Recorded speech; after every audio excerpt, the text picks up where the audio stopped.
हरे हरे कृष्ण कृष्ण कृष्ण हरे हरे हरे राम राम राम हरे हरे हरे कृष्ण कृष्ण कृष्ण हरे हरे हरे राम राम राम हरे हरे हरे कृष्ण कृष्ण कृष्ण हरे हरे हरे राम राम राम हरे हरे हरे कृष्ण कृष्ण कृष्ण हरे हरे हरे राम राम राम हरे हरे हरे कृष्ण कृष्ण कृष्ण हरे हरे हरे राम राम राम हरे हरे हरे कृष्ण कृष्ण कृष्ण हरे हरे पुंडलीक वरदे हरि विठ्ठल श्री गुरु ज्ञानदेव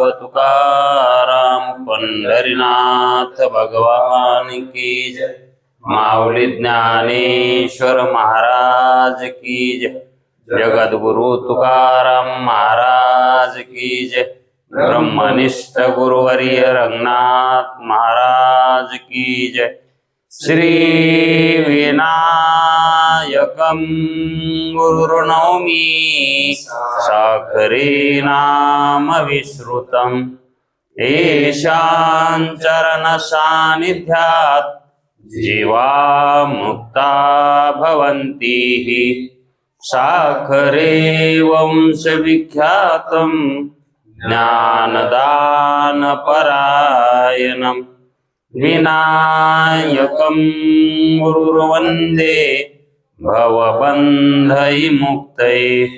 श्रीरङ्गनाथं गुरुराजवर्यं मुमुक्षूणां ज्ञानदानेकदक्षं प्रभावती क्षेत्रनिवासिनं नमामि वेदान्तविदां वरिष्ठं पुण्डलीकवरदे हरिविठ्ठल श्री गुरु ज्ञानदेव तुकाराम पंढरीनाथ भगवान की जय माऊली ज्ञानेश्वर महाराज की जय जो आनंद सत्य प्रकाश विभो आणि आधार नाम रूपास बुद्धी न जाणे आणि जाणे ही त्यास तो अपार शुद्ध परमात्मा मीची माझे अपार स्वरूप समुद्रावरती जणू तरंग ब्रह्मा विष्णू महेश गणपती सूर्य चंद्र वरुण यम मिरविती देवी कुबेर ही तैशेची जो सर्वज्ञ आणि दयाघन मुनी हृदयी ज्याचे करीती ध्यान त्याचे बुद्धी उपाधी करुण मिथ्या भान मजची माझी होतसे ज्याच्या अज्ञाने भाषे जगत जसा दोरीवरी सर्प दिसत परी दोई ठाईना सर्प जगत ते स्वतंत्राने स्वयं ब्रह्म मीच्याशी पुण्य पुरुषी सदैव निष्काम बोध प्राप्ती कारणे भजावा राम तो मीची आहे आत्माप्त काम तरी नमन कवना करावे म्या दयांचे केलिया स्मरण सकळ विद्येचे होय अधिकरण तेची बंधू श्रीचरण श्री गुरूंचे हे नमस्कारोनी आता चला विचार सागर तरंग पाचवा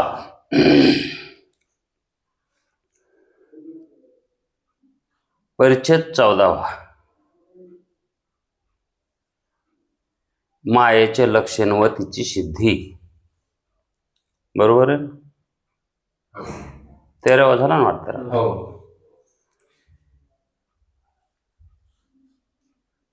मायेचे लक्षण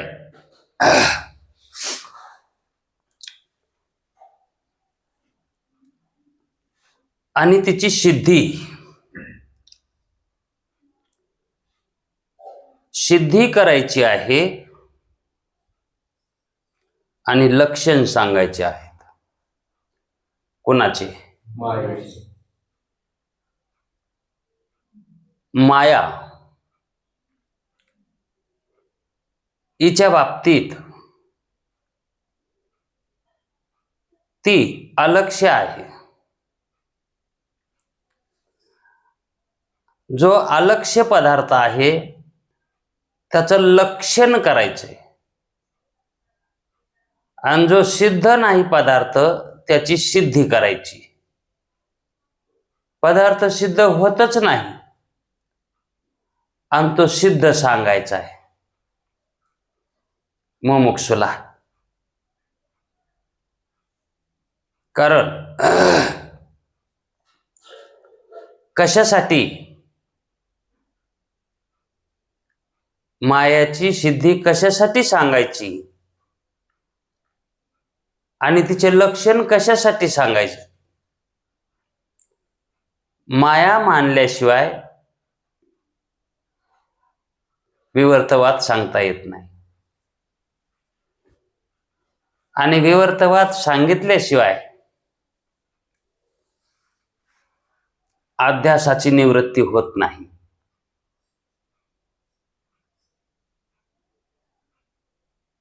हा सर्व जो खटाटोप करायचा आहे तो कशासाठी?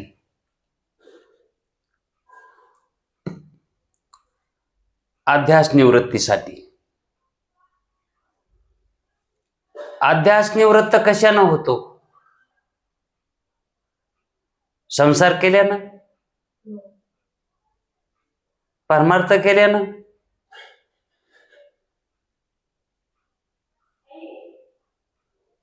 आंबा जर लावला, आंब्याला आंबे लागतील.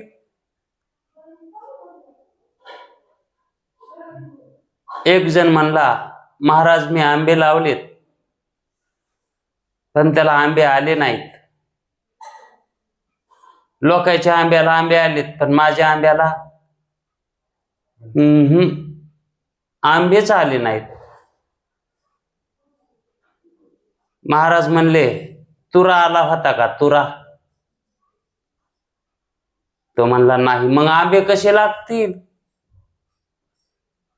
तुरा लागला तर आंबे लागतील ना.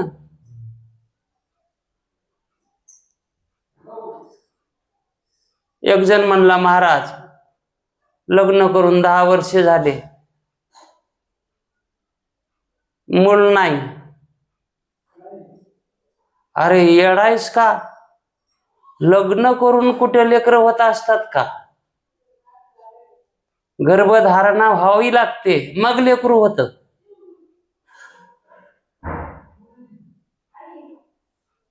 संसार करून मोक्ष मिळतो का? तसा परमार्थ करून मोक्ष मिळतो का? आंबा लावलाय, लग्न केलंय, परमार्थ करायलाय, आंब्याला तुरा लागला नाही, गर्भधारणा झाली नाही, भ्रम कळाला नाही. मोक्ष कधी प्राप्त होतो? भ्रम कळाला तर. परमार्थ मोप केला पण भ्रम कळाला का? माया कळाली का? कारण भ्रम कळण्यात मोक्ष आहे. मग भ्रम कशानं कळतो? यज्ञ यागादी कर्म केल्यावर. परमार्थ म्हणजे काय? यज्ञ यागादी कर्म करणे, जप तप करणे, हा परमार्थच आहे की. आंबा लावलाय, परमार्थ चालू आहे. परमार्थाचं झाड लावलंय. मग ते यज्ञ यागादी जे कर्म आहेत ते सकाम करायलास का निष्काम करायलास? सकाम. मग सकाम परमार्थामध्ये त्या कर्माला फळ परमार्थाचं कसं लागेल, मोक्षाचं फळ कसं लागेल? म्हण की महाराज मी परमार्थ करायलो पण मोक्षच मिळाला. अरे परमार्थ करून मोक्ष मिळतो असं नाही. लोकांना भरम आहे परमार्थ केला म्हणजे मोक्ष मिळतो, पण ते परमार्थ पण्यापरीचा आहे. अहो इतकंच नाही, काही काही तर असं म्हणतात महाराज आम्ही भ्रम कळालाय आम्हाला पण मोक्ष नाही मिळाला. अरे कसा मिळल? तो बांधलाय का? अध्यास बांधला का? अध्यास बांधण्यावर, अध्यास बांधणे म्हणजे गर्भधारणा होणे, अध्यास बांधणे म्हणजे तुरा लागणे. आणि जर ह्या क्रिया घडत नसतील तर त्याला मोक्ष नाही. मग मोक्ष होण्यासाठी, मोक्ष प्राप्त होण्यासाठी भ्रम कळावा लागतो. भ्रम म्हणजेच माया आहे, ती माया कळावी लागते. शास्त्रानं गुरुनं माया मांडली कुणासाठी? मुमुक्षूसाठी. आणि मुमुक्षूला मानायची का मानलेलीच आहे? आधीच मानलेली त्यानं. आणि त्याच्या घरात शिरून त्याला सांगायचंय भ्रम काढायचाय, माया निवृत्त करायची. म्हणून शास्त्राला गरज नसताना मानतय शास्त्र. मुमुक्षूला भ्रम निवृत्तीची गरज आहे. कशासाठी? मोक्षासाठी. मग ज्याला भ्रम झालाय त्याचा भ्रम कशाने निवृत्त होईल? भ्रमाचं स्वरूप कळालं तर. भ्रमाचं स्वरूपच कळाना तर भ्रम कसा निवृत्त होईल? माया निवृत्त करायची, मायाच कळाना कशी निवृत्त होईल? म्हणून माया ही निवृत्त करण्यासाठी हातपाय धुवून मागं लागावं लागतंय. कसं? हातपाय असंच म्हणतात का दुसरं काय म्हणतात? हातपाय धुवून मागं लागणं म्हणजे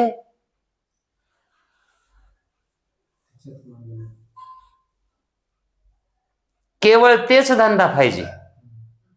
वृत्तीला सतत चिंतन,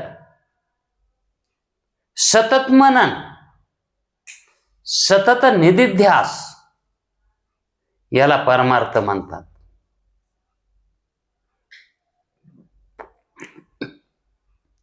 मुलगी नांदायला जर गेली तर तिनं अपेक्षा करू नये माहेराची, त्याला नांदणं म्हणते. एकदा परमार्थामध्ये उडी टाकली तर ते मोक्षच समोर दिसावा, दुसरं काही दिसू नये. मुलीला सासरच दिसावं, माहेर दिसूच नाही.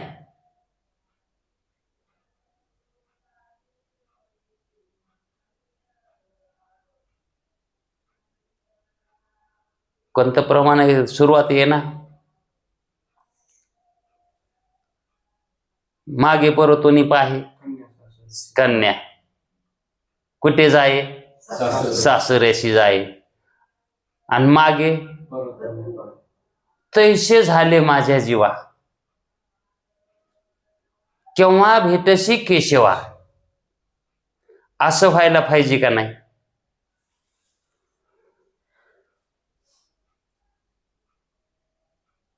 सासरला जाण्याच्या मुलीची वृत्ती सांगितली तिथं. जशी ती सासरला जाताना मागं फिरून पाहते,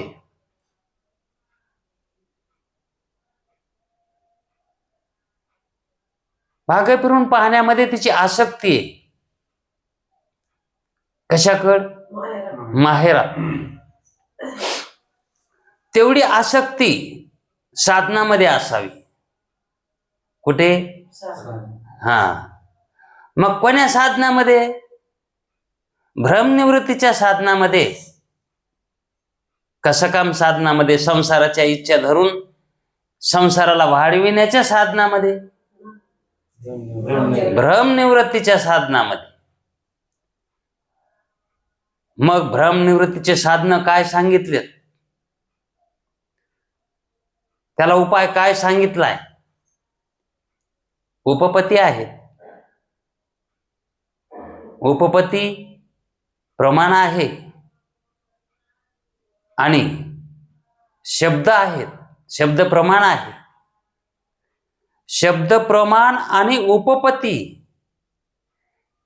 हे वारकऱ्याचं, वारकरी संप्रदायाचं जवळचं नातं आहे. ह्या दोनच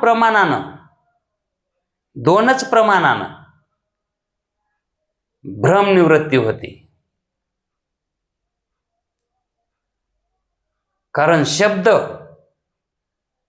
आणि उपपत्ती ही जर नाही वापरली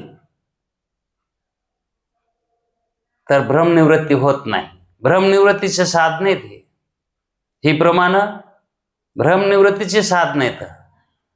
न्यायमतामध्ये उपपत्ती आणि शब्द एकच प्रमाण मानले. म्हणून त्यांच्या संप्रदायात 4च प्रमाण आहेत आणि आपल्या वेदांत संप्रदायामध्ये 6ला 6 प्रमाण मानतात. आणि त्यापैकी उपपत्तीला प्राधान्य देतात. कारण उपपत्ती ही युक्ती आहे आणि युक्तीच्या जोरावर कसलीही शक्ती नष्ट करता येते, तिचा बाध करता येतो. म्हणून झालेला जीवाला भ्रम हा जो कळून घ्यायचा आहे, भ्रम कळूनच घ्यावा लागेल ना. भ्रम कळाला तरी जातो ना. भ्रमाची निवृत्ती करायची का आपोआप होते? आपोआपच होती. फक्त कळावा लागतो, है का नाही? मग भ्रमनिवृत्ती ही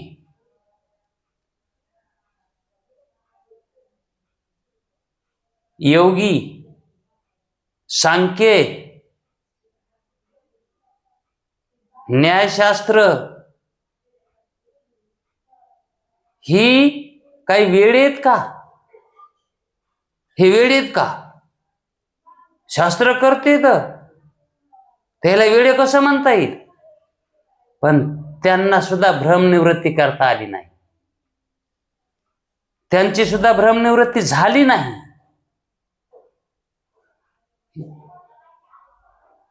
मोठ्या मोठ्याच्या ते ऐशा झाल्या गती, तुका म्हणे तुम्हा सांगू किती. हे मोठे मोठे म्हणजे हे शास्त्र करते, त्यांना भ्रमनिवृत्त करता आला नाही. तुमची आमची काय कथा? भ्रमनिवृत्त करणं साध आहे काय? भ्रम परोक्ष आहे? जीवाला झालेला भ्रम परोक्ष झालाय का? अपरोक्ष झालाय भ्रम. आणि अपरोक्ष झालेला भ्रम निवृत्त होत असतो का? घोड्या घोड्या हराळी खाय असा जर परमार्थ केला तर भ्रम निवृत्त होतो का? म्हणून त्याच्या माग हातपाय धुवून लागावं लागतंय. तेव्हा भ्रम निवृत्त होतो, भ्रम कळतो, अध्यास कळतो. भ्रम म्हणजेच अध्यास. अध्यास कळणे म्हणजेच मोक्ष प्राप्त होणे. अध्यास कळण्यात मोक्ष प्राप्ती. आणि अध्यास जर कळालाच नाही तर आतापर्यंत कोणालाच मोक्ष मिळाला नाही. ज्याला अध्यास कळाला नाही त्याला आतापर्यंत अद्याप कुणालाच मोक्ष नाही. कारण भ्रम निवृत्तीद्वारा, अध्यास निवृत्तीद्वारा मोक्षाची प्राप्ती आहे. मोक्ष जो गेलाय तो अध्यासामुळेच गेलाय. आपण कसे आहोत? मोक्ष स्वरूपवानच आहोत. मग मोक्ष स्वरूप असताना आपण मोक्ष स्वरूप का वाटणार? अध्यास झालाय. तो अध्यास निवृत्त करणं म्हणजे परमार्थ आहे. पण अध्यास निवृत्तीचा परमार्थ कोण करतो हा प्रश्न आहे ना. परमार्थ करतो म्हणजे नेमकं काय करतो? म्हणलं चारधाम करतो. चारधाम करून अध्यास निवृत्ती होती का? वाढतो अध्यास. वाढवते. जप तप करतो त्यांना अध्यास निवृत्त होतो का? मग अध्यास निवृत्ती कशाने होते? अध्यास निवृत्ती ज्याच्यावर अध्यास व्हालाय का, अध्यास कशावर व्हालाय, कशामुळे व्हालाय याचे कारण शोधायला नको. अध्यास का म्हणून व्हालाय, भ्रम का म्हणून व्हालाय, दोरीवर सर्प का म्हणून दिसायलाय. अधिष्ठानाचा अज्ञान.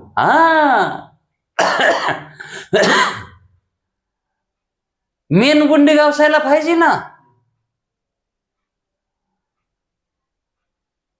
दुखणं म्हैशीला आणि इंजेक्शन कसं राहीन म्हैशीचं? मग काय तर आम्ही परमार्थ करतो, आम्हाला मोक्ष मिळाला. कसा मिळन? कशा नाही कसा मिळन? त्याची गुंडी गवसली का? त्याची नस गवसली का? अध्यास हा अगोदर झालाय हे कळावं लागतंय. आपणाला अध्यास झालाय गडे हे कळावं लागतंय. आणि मग अध्यास निवृत्तीच्या माग लागेल माणूस. अध्यास झालेलाच कळा नाही का? कळायलाय परमार्थ करणाराला. संसार करणाराच तर सोडूनच द्या. परमार्थ करणाराला आपल्याला अध्यास झालाय हे कळायले का? आणि मग अध्यास झालेलाच माहित नाही तर हे परमार्थ करायलेच कशाला? परमार्थ जे करायलेत ते कशामुळं करायलेत? गृही व्हावे धनधान्य, दुसरं काय मग? ज्या अर्थी अध्यास कळून परमार्थ करत नाहीत, अध्यासासाठी अध्यास निवृत्तीसाठी परमार्थ करत नाहीत, अध्यास निवृत्तीचा परमार्थ करत नाहीत, त्या अर्थी सकामता चालली सगळी. सर्व इच्छा धरून चाललंय. त्याच्यामध्ये निष्कामता अजिबात नाही. मोक्ष कसा मिळेल? त्या का लेकराच्या गोष्टीत का? परमार्थ नव्हे, लेकुराच्या गोष्टी. परमार्थ कुणालाही येतो का करता? ज्याला अध्यास निवृत्तीची नस गवसली त्याचा खरा परमार्थ आहे. आणि परमार्थ करणारा मनुष्य चांगला असतो का? का म्हणून परमार्थ करायलाय तो? चांगला नाही म्हणूनच ना, चांगलं व्हायचंय म्हणूनच करायलाय ना. पापाची निवृत्ती करणे आहे का नाही? आपल्याला वाटतंय परमार्थ करणारे हे कसे असतात? हो, जगामध्ये सगळ्यात चांगले तेच आहेत. पण दोष आहे म्हणून परमार्थ करायले, दोषी आहेत म्हणून, भ्रमिष्ट झालेत म्हणून परमार्थ करायले. मग परमार्थ करणारा दोषवानच आहे ना, दोष निवृत्तीसाठीच करायला आहे ना. मग निर्दोष कोण? ज्याची भ्रम निवृत्ती झाली म्हणजे अध्यास कळालाय, तो खरा पारमार्थी.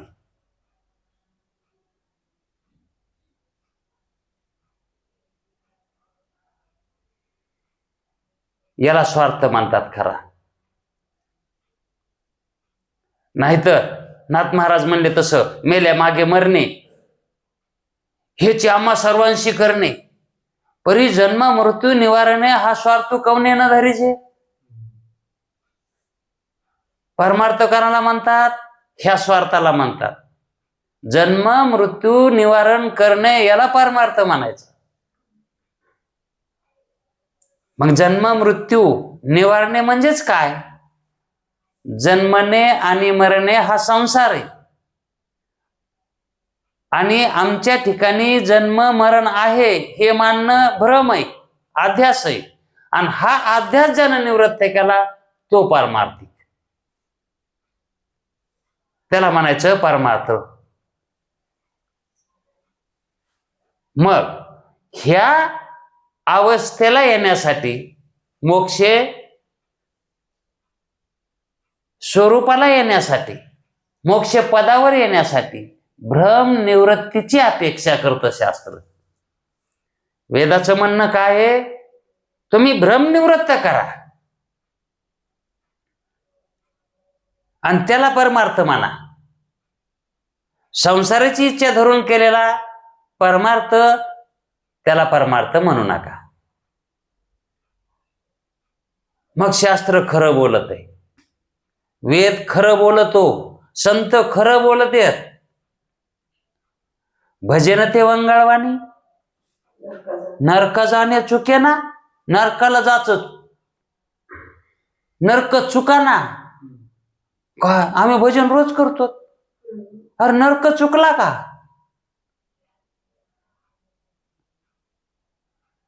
म्हणजेच इथे सार भगवंत सांगितलंय. सार काय आहे? भगवंत आहे, मोक्ष सार आहे. आणि त्याच्यासाठी केलेला परमार्थ अध्यास निवृत्तीचा परमार्थ.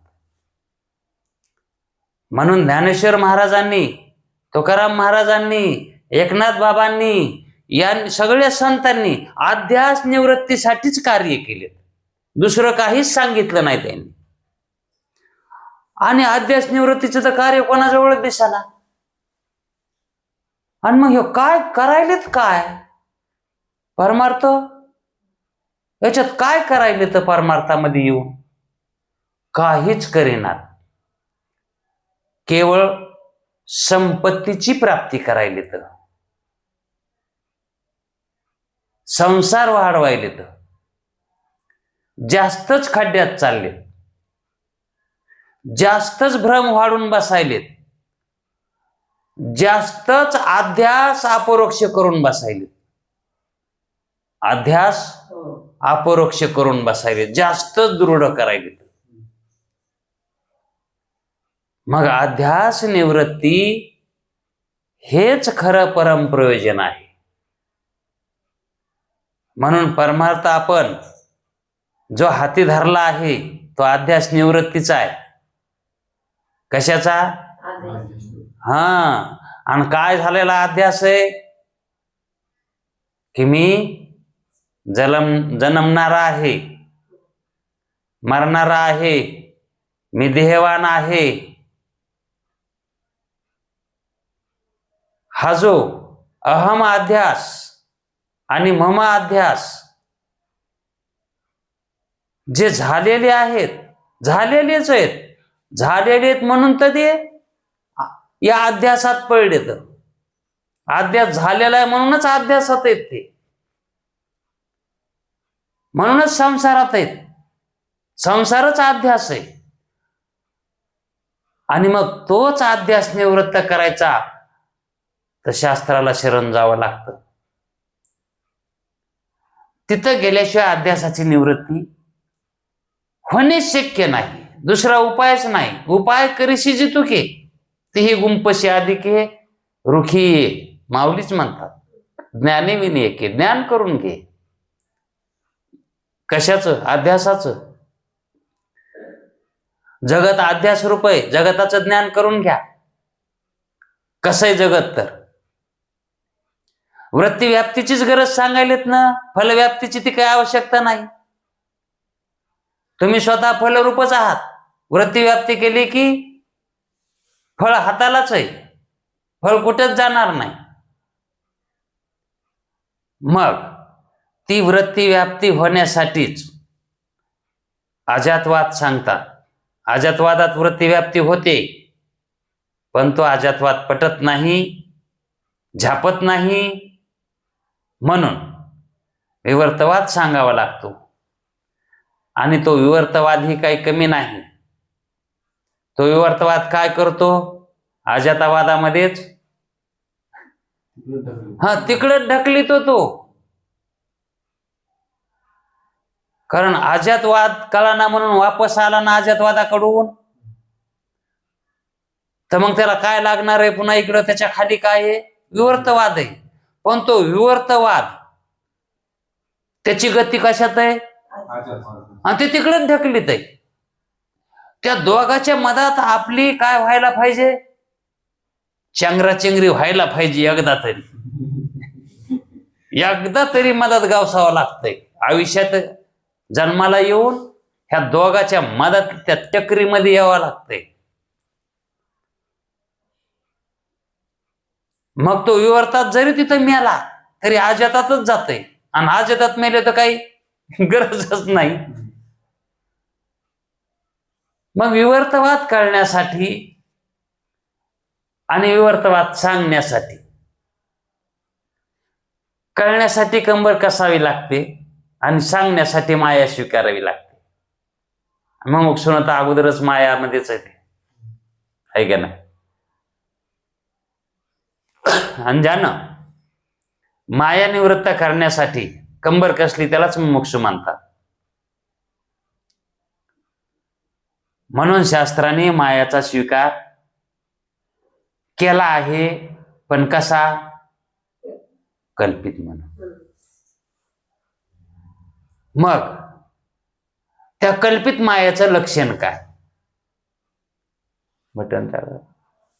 कल्पित मायाचं काय लक्षण आहे आणि मग तिची सिद्धी कशी करायची? आता किती अवघड आहे हे. कल्पित वस्तूचं लक्षण सांगायचंय, सर्पाचं लक्षण सांगायचंय, दोरीवरल्या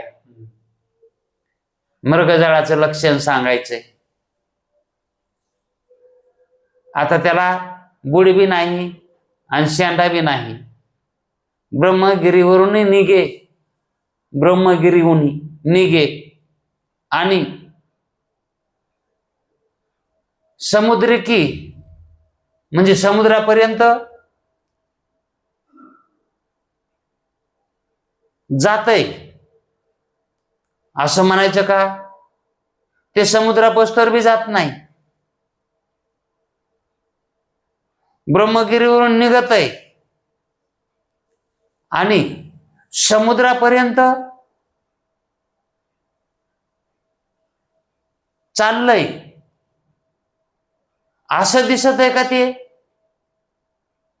मृगजळ ब्रह्मगिरीहून निघत आहे का? ते समुद्राला जात आहे का? जशी गंगा ब्रह्मगिरीहून निघती आणि समुद्राला जाते, तसंच मृगजळ समुद्र ब्रह्मगिरीहून निघत आहे का? ते पण चाललेलं तर दिसत आहे का नाही? पण हे मधातच दिसत आहे. ते समुद्राला मिळालेलं दिसत नाही आणि ब्रह्मगिरीहून निघालेलं दिसत नाही, ते मधातच दिसत आहे आणि त्याचं लक्षण सांगायचंय.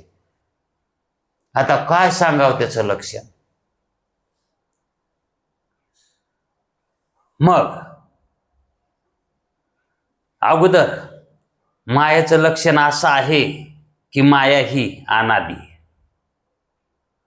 कशी आहे ती? अनादी.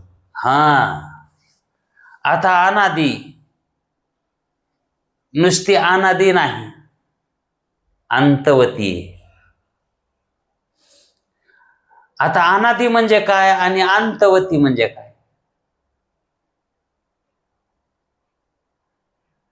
अनादी,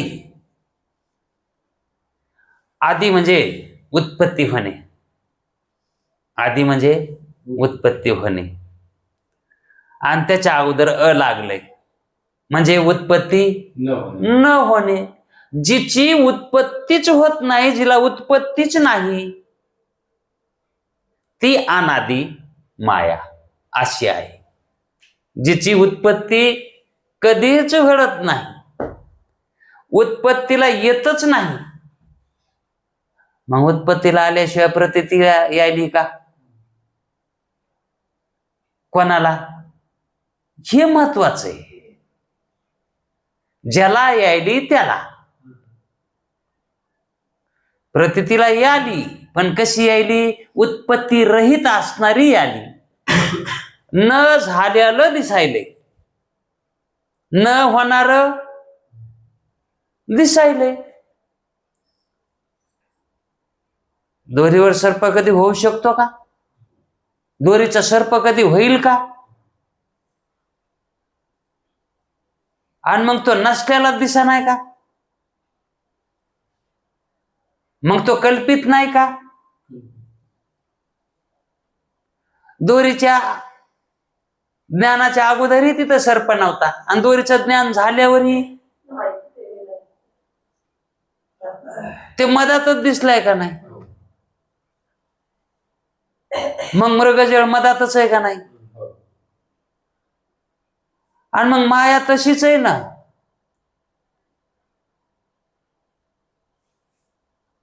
खाऊन पिऊन काम करून झोपलोत, झोपी गेलोत आणि झोपीमध्ये स्वप्न दिसले. झोपीच्या आधी होतं का? आणि झोपीतून उठल्यावर नाही. आणि झोप लागल्यावर दिसले, हे का नाही? प्रतीतीला आलंय ना. आणि मग ते खरं असतंय का? नाही. ती माया दिसली, तीच काय? माया. स्वप्न नसते. स्वप्न पदार्थ उत्पत्ती त्याची आहे का? त्याची उत्पत्ती ज्ञानात आहे. कशात आहे? हा. आणि मग ते झोप गेली की स्वप्न बी गेलं. तिथं काही उरत का काय त्याच्यातलं? मग ते काय होतं दिसलेलं? ते स्वप्न म्हणजेच माया होती. त्यालाच माया म्हणतात. अगोदरही नसतंय पुन्हा बी नसतंय, म्हणजे तिन्ही काळात ज्याला सत्ता नाही ती माया. मग अनादी जी आहे, मग अनादी म्हणजे काय? जिची उत्पत्ती कधीही संभवत नाही, उत्पत्ती भावाला कधीही प्राप्त होत नाही, त्याला म्हणायचं अनादी. आणि अंतवान ब्रह्मज्ञानानं तिचा नाश होतो. कारण तिला स्वतंत्र अस्तित्वच नाही. तिला कोणी माराय गेलं की मरती, कोणी बी मारू जा मग, पण तिला माराय जाणारा पाहिजे. मग ब्राह्मण जाऊ, क्षत्रिय जाऊ, वैश्य जाऊ, शूद्र जाऊ, कोणीही जाऊ, ती मरती. कारण तिचं स्वरूपच कसं आहे? अंतवान आहे. मरणारी आहे ती. तिला मारलं किती मरू. है का नाही, मारल्यावर पण मारणारा पाहिजे ना. इथे तो खार घालायला बसलेत तिचा. है का नाही. मग खार घातल्यावर कशी मरण बर. म्हणून ती अंतवती आहे. आणि आणखी एक लक्षण तिचं, 2 लक्षण झाले ना. हो. तिसरं लक्षण सत्ता असत्ताहून विलक्षण आहे. विलक्षण म्हणजे निराळी. कशाहून? सत्ता आणि असत्ता. म्हणजे खऱ्या आणि खोट्याहून निराळी आहे. कसं तर तिला सत्यही म्हणता येत नाही आणि असत्यही म्हणता येत नाही. आणि मग असत्य काय झालं ना म्हणायला. ती ज्ञानापुढं टिकत नाही ना. हा, अंतवान आहे ना ती.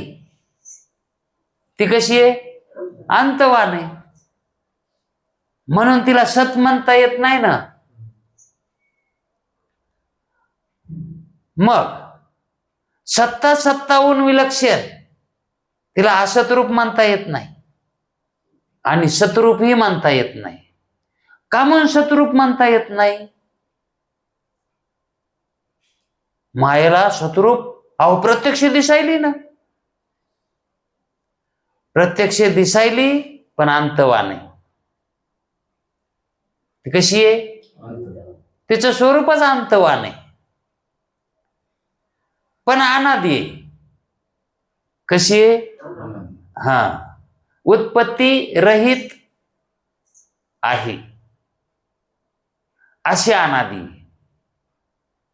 उत्पत्ती रहित आहे, उत्पत्ती न होता ती आहे. आणि ज्याची उत्पत्ती न होता असतो तो पदार्थ कसा असतो? आहे का नाही. म्हणून त्याला सत्ता असत्ताहून, ज्याला सतही म्हणता येत नाही आणि असतही म्हणता येत नाही. सत म्हणावं तर तिने कालात नसतो, असत म्हणावं प्रतीतीला येतो. मग ज्याची प्रतीती कालीच त्याची सत्ता आहे त्याला म्हणायचं सत असताहून निराळं. आता दोरीवर उत्पन्न होणाऱ्या सर्पाला खरं म्हणता येतंय का? दोरीचं ज्ञान झाले की तिथं राहत नाही ते बिचारा. हा, आणि मग त्याला खोटे म्हणा ना. कसं म्हणाव? ते दिसलंय ना. सर्पाला खोटं म्हणणाऱ्याला भ्रमच कळाला नाही. सर्पाला खोटं म्हणणाऱ्याला भ्रमच कळाला नाही आणि दोरीला खरं म्हणणाऱ्याला व्यावहारिक सत्ता कळाली नाही. दोरीला सत्य म्हणणाऱ्याला व्यावहारिक सत्ता कळाली नाही आणि सर्पाला सत्य म्हणणाऱ्याला प्रातिभाषिक सत्ता कळाली नाही. ह्याचा अर्थ काय समजायचा? भ्रम कळाला नाही. मग भ्रमच कळाला नाही तर अध्यास कसा जाईल? अध्यास कसा निवृत्त होईल? मायाच कळाली नाही. सत असताहून कशी निराळी आहे, कशी वेगळी आहे, मिथ्या कशी आहे हेच जर नाही कळालं तर माया निवृत्त कशी होईल? म्हणून भ्रमाचा यथार्थ अर्थ कळावा. म्हणून हे मायेचं लक्षण हे जर नीट लक्षात आलं, बराबर कळायला पाहिजे. बराबर नेम बसला की निशाणा आपोआप बरोबर तिथं लागतो. तसं या विलक्षण असणाऱ्या मायालाच मिथ्या म्हणतात. त्या विलक्षण शब्दाचाच अर्थ काय आहे? हा, निराळा आहे म्हणून ते मिथ्या. मिथ्या ही एक काय आहे? सत्ताच आहे. ही मिथ्या काय आहे? हा, अनिर्वचनीय मिथ्या ही काय आहे? सत्ता आहे. मग ही सत्ता कशी असती? जशी सत सत्ता आहे, असत सत्ता आहे, तशी ही एक प्रातिभाषिक सत्ता आहे. आता आपल्याला व्यवहारामध्ये, या जागृतीमध्ये सत्सत्ता आपल्याला प्रतितीला येते का नाही? पण ही सत्सत्ता कोणाची आहे? परमेत्म्याची आहे. ही सत्ता कोणाची आहे? सत्सत्ता. सद्रूप कोण आहे? तोच आहे. आणि मग व्यवहारामध्ये आपल्याला जी दिसती का ती सत, ते परमेत्म्याचं सत आहे. ते सत परमेत्म्याचं जगतामध्ये आपण द्यायलो, म्हणजे आपलं सत. कारण आपलं स्वरूप परमात्मा रूप आहे आणि ते सत स्वरूप या जगतामध्ये, म्हणून ती सत्ता प्रतितीला येते. तुम्ही म्हणणार तसं कसं होईल? स्वप्न कसं आहे? मिथ्या आहे का नाही? मग मिथ्या पदार्थ कसा असतो? बाधित असतो, भ्रमरूप असतो, प्रातिभाषिक असतो, मिथ्या असतो. हे आहे का नाही? पण तिथं सत्यता आपल्याला प्रतितीला येते का नाही? येते सत्यता स्वप्न. आपली सत्ता. हा, मग आपण जिथं जाऊ तिथं आपली सत्ता आहे ना. जिथं आपण जाऊ, मग ते आपली सत्ता न म्हणता आपण त्याची सत्ता मान, त्याला देतो आपली, आणि त्याची सत्ता. याच्यात काय फायदा आहे काय नाही मला अजून कळालं नाही. म्हणजे हलकं घ्यायचं, डुप्लिकेट घ्यायचं, खरं द्यायचं. आता कह्यावर काही घ्यायलेत ना.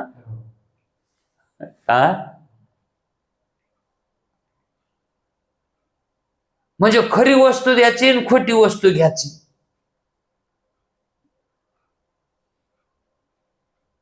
एखाद खोटी वस्तू देऊन खरी वस्तू देतात का? त्याच्याकडे खरी वस्तू पाहिजे. अहो, खरी वस्तू तर देतच नाहीत खोटी वस्तू देऊन. पण खोटी वस्तू देऊन खोटी वस्तू सुद्धा देत नाहीत.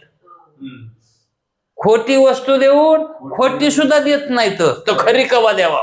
खरीच द्यावं लागते.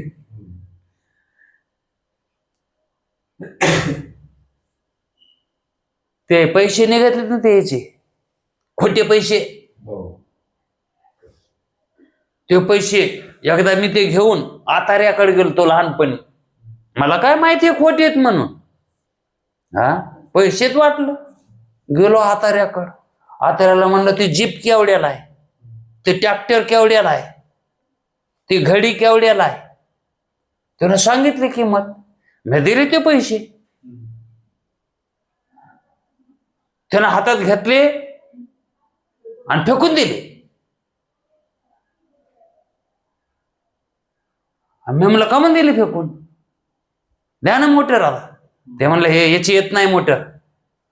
मी म्हणलं का म्हणून? ते पैसे खोटे येत, पैसे खोटे आहेत.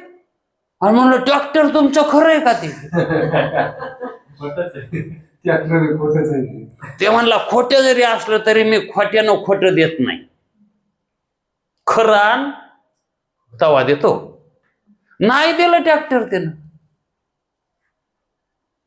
मग खोट्यानं खोटं देत नाही तर खरं कवा द्यावा? तसं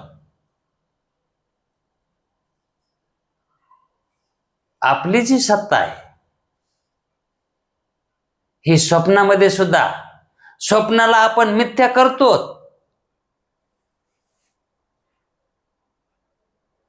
पण स्वप्नात गेल्या तर आपल्याला स्वप्न खरंच वाटतंय. आणि ती खरं जे वाटतंय का ते आपलं खरेपण आहे. ते तिथं जे खरेपण वाटतंय ना आपल्याला, ते खरेपण आपलंय, ते स्वप्नाचं खरेपण नाही. मग इथं बी जे आपल्याला हे जगत खरं वाटायलंय ना, हे आपलं खरंपण आहे, हे जगाचं खरंपण नाही. त्या उदाहरणावरून, स्वप्नातल्या उदाहरणावरून.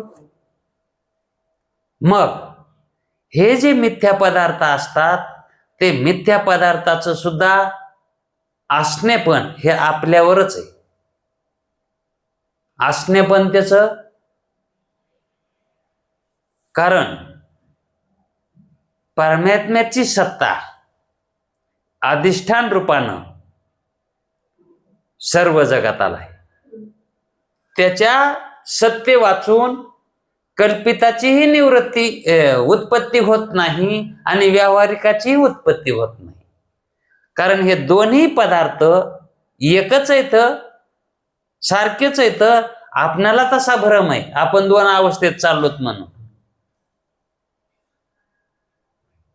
आपण थोडस ह्या दोन्ही अवस्थेला सोडून झोपेतून बघा यायच्याकडं, जागृतीकड आणि स्वप्नाकड. झोपेतून बघा येत नाही पण बघा ना, इथून कल्पना करा ना तशी झोपेतून, की ह्या दोन सत्ता कशा येतात म्हणून.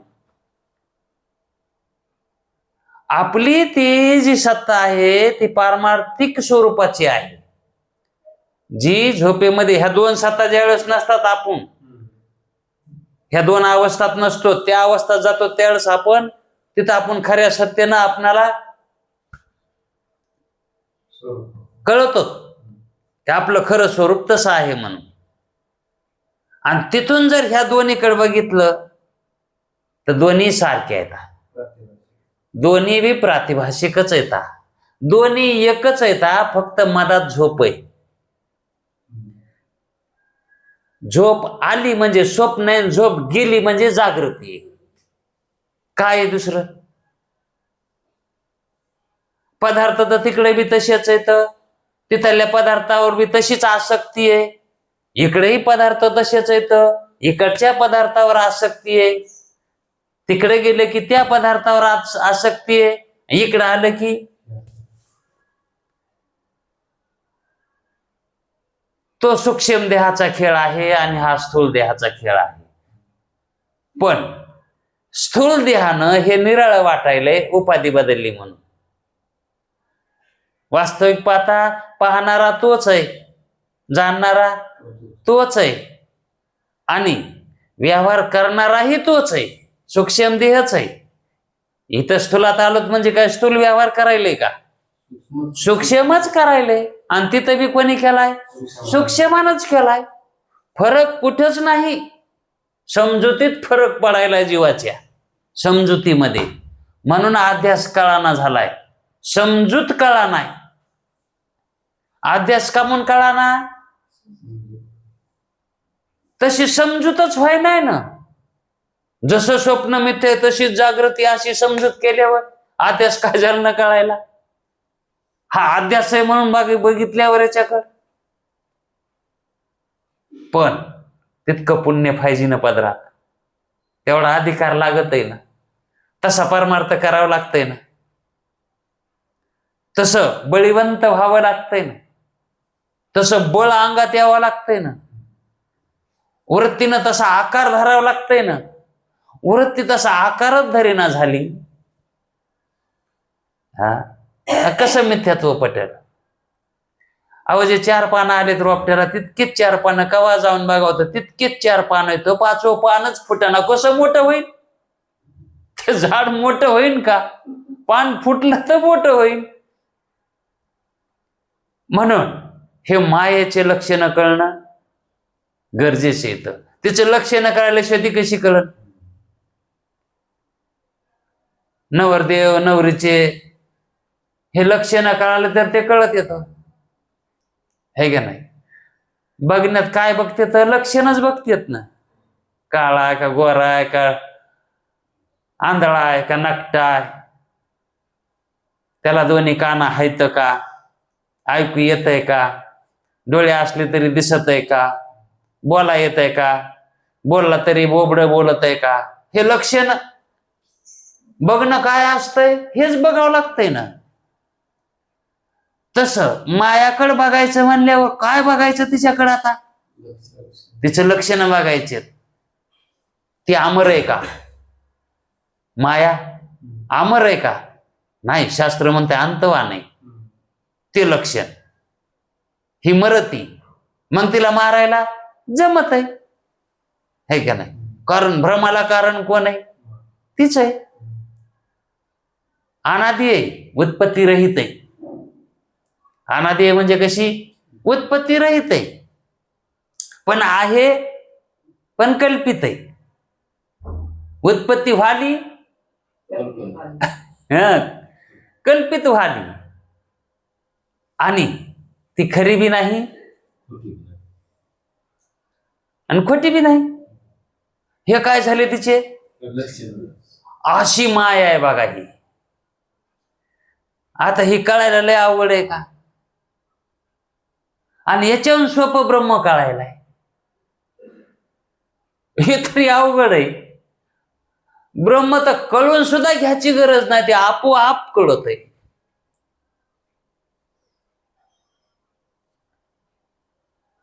कसं? दिवस निघाला की आपोआप कळत आहे दिवस निघाला. उजेड पडला, आहे का नाही? ज्ञान झालं, ब्रह्म कळालं. भ्रम निवृत्त झाला की ब्रह्म कळालं. खालतं वरत गेलं की घराची वाट सुधरती. आणि खालतं वरत असल्यावर, रानभुलं झालेला असल्यावर, रानभुलं गेलं की कसं कळत आहे तवाच? तस एकदा भ्रम कळाला की आपल्याला जे झालेलं रानभुल आहे का, खटकन उजळल्यावानी होते बघा. खटकन उजळल्यावानी होते. काय करू लागलो मी, कशासाठी करू लागलो, आणि कशामुळं करू लागलो, हे सगळं पुन्हा काय होतंय, सगळं कळत आहे पुन्हा. यालाच म्हणायचं निहाल होणं. निहाल, याला निहाल म्हणतात. आपण न्याल म्हणतो, न्याल, पण ते निहाल शब्द आहे. निहाल व्हावं लागतं, संसारातून निहाल व्हावं लागतं. ही मायाची लक्षणं कळणं महत्वाचं आहे. मग या मायालाच अविद्याही म्हणतात, या मायालाच अज्ञानही म्हणतात. माया, अविद्या, अज्ञान हे एक अर्थवाची शब्द आहेत. म्हणून कधी कधी आम्ही अज्ञान असा शब्दाचा उच्चार करतो, कधी मायाचा करतो, कधी अविद्याचा करतो, है का नाही? हे एक अर्थवाची शब्द आहेत. वगैरे नावे तिला आहेत. ब्रह्मचैतन्याची आश्रित माया आहे. याच्यावर आपण बोललोच वाटतंय. माया कुठे मानायची? ब्रह्मचैतन्याच्या आश्रित मानायची. म्हणून वर सांगितलेलेच आहे. म्हणले ते सामान्य चैतन्य मायाचे विरोधी नाही, तेही माहित आहे. सामान्य चैतन्य विरोधी मायाच्या नाही, उलट तिच्या सहाय्यकारी आहे. मग उलट त्याच्या जगत कार्यास साधक आहे. त्या मायाला सहाय्य करतो जगताला उत्पन्न करायला. कोण? सामान्य चैतन्य. आणि त्या मायेस विरोधी मग कोणतं चैतन्य आहे? त्या मायाच्या विरोधी कोण आहे? हा, विशेष चैतन्य. म्हणून ब्रह्मकार वृत्तीमध्ये जे चैतन्य आहे का, ते चैतन्य या मायेच्या विरोधी, त्या वृत्तीतलं चैतन्य. त्या मायेस विरोधी ब्रह्मकार वृत्ती किंवा त्या वृत्तीत असलेला आभास. ब्रह्मकार वृत्ती किंवा त्या वृत्तीत असणारा आभास, याचा अर्थ काय झाला? आभास ब्रह्मरूपच आहे. आभास कोण आहे? ब्रह्मरूपच आहे. कारण ब्रह्मकार वृत्ती ही आभास रूपच आहे. मग वृत्ती जी आहे का, ती वृत्ती ब्रह्मरूपच आहे, हे अनेक वेळेस सांगितलं, हे की नाही? म्हणून ती वृत्ती त्या मायेच्या विरोधात आहे. कोण विरोध करेल त्या मायाला? तर फक्त वृत्ती विरोध करते. कारण वृत्तीनच जाणायचंय. आणि वृत्तीनच काय झालंय? आपलं अधपतन झालंय. वृत्तीमुळंच. आपण वृत्तीमध्ये आलोच नसतो. संसाराला आलोच म्हणजे संसार वृत्तीत आहे का इंद्रियात आहे? वृत्तीमध्ये आहे. जीवपणा वृत्तीत आहे का देहात आहे? जीवपणा वृत्तीत आहे. वृत्तीमुळे देह आहे? या वृत्तीमुळे देह आहे का वृत्तीमुळे ब्रह्मरूप आहे? वृत्तीमुळे देह आहे. कारण जाणीव वृत्तीत आहे आणि त्या जाणीवेनं मी देह आहे म्हणायला आहे का नाही? आणि वृत्तीनं ब्रह्म म्हणता येत नाही, कारण तो मूळचा वृत्ती असो की नसो तो ब्रह्मरूपच आहे. वृत्ती असो की नसो तो ब्रह्मरूपच आहे. अंतःकरण निर्माण झालं की वृत्ती निर्माण झालीच म्हणायची. परावर्तित किरण आभास निर्माण होतो. म्हणून ब्रह्माकार वृत्ती किंवा त्या वृत्तीतला आभास हा त्या मायेच्या विरोधात आहे. शुद्ध चैतन्याच्या आश्रित असलेली माया अनादी आहे. ती उत्पत्ती रहित आहे. अनादी कधीपासून आहे? अनादी कालापासून आहे. आदी म्हणजे उत्पत्ती, मायेस उत्पत्ती नाही म्हणून अनादी आहे, म्हणून तिला अनादी म्हणतात. असं हे मायेचं अशी माया आहे. आता पुन्हा माया कशी आहे म्हणून विचारायची काही आवश्यकताच पडत नाही, हे का नाही? माया म्हणलं की हे सगळे लक्षणं तिच्या नावात आले पाहिजेत. म्हणजे माया हे नाव घेतलं की हे सगळे लक्षणं आहे का नाही? नाही एखादा लंगडा माणूस असतो गावामध्ये, नुसता लंगडाच नाही तर त्याचा हात बी खुळा असतो, नुसता हातच नाही तर त्याला एक डोळा बी नसतो, नुसता एक डोळाच नाही तर त्याला एकच कान असतो, नुसतं तितकंच नाही अंगावर कोड फुटलेले असतात, केस गेलेले असतात, आणि त्याचं नाव असतंय निरोगी. त्याचं नाव काय? आणि मग कोणी म्हणलं की काय चाललंय तुमच्या इथल्या निरोग्याचं, का सगळी लक्षणे तितकं नाही त्याच्या आपल्या ध्यानात. निरोगी कोण? ज्याच्या डोक्यावर केस नाहीत, अंगाला कोड येत, डोळा एक कोचर आहे, कान नाही, हात खुळमाय, पाय लांगडाय, ते इतके लक्षण आपल्या लगेच लक्षात येत, याला उद्देशून तो बोलायला. तसं माया म्हणलं की हे इतके लक्षण लक्षात आले पाहिजेत की हिला माया म्हणतेत. मग हे लक्षण जिथं जिथं बसते ती माया, जिथं जिथं लक्षण बसते ती माया. याच्यावर शिष्य शंका करतो, काय करतो, पण टाइम झालाय. पुंडलिक वरदे हरी विठ्ठल.